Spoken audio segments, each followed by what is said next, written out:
Right on the heels of National Nurses Week, New York Presbyterian Hospital has announced its plans to lay off about 2% of its workforce, which equates to about 1,000 employees.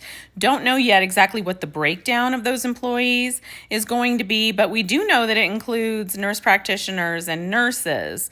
They are allegedly laying off all of their nurse practitioners except the ones that were hired before 2010 and have allegedly already laid off 50 RNs from the Columbia campus, from what I'm told.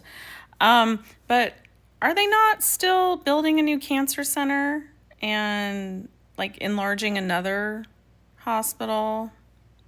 But they're citing financial difficulties. Why? Why are they having financial difficulties? That's a great question. I'm glad you asked. Last week, Columbia University and New York Presbyterian Hospital announced that they have settled a massive class action lawsuit for $750 million involving 576 patients that have accused an OBGYN by the name of Dr. Robert Hayden of sexually assaulting them between 1987 and 2012. But wait, it gets worse. According to federal investigators, Columbia University knew about this for years and years and continued to allow the OBGYN to work for years as patients continued to come forward. Finally, in 2020, federal investigators began investigating, and they have alleged that Columbia University failed to inform the DA when more patients continued to come forward and that they withheld evidence.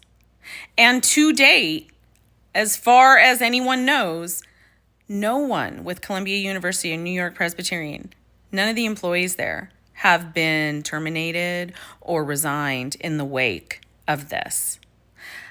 He was finally sentenced in 2023 to 20 years in federal prison, thank goodness. But Columbia University, they have not had to admit any fault whatsoever.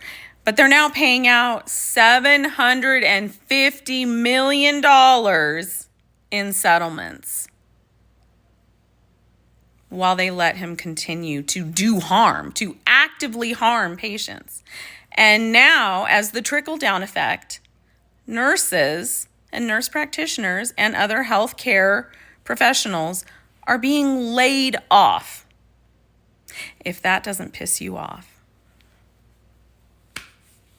The epitome of corruption. And this is not an isolated incident. Stuff like this happens all the time. They always cover it up, especially when it's a doctor.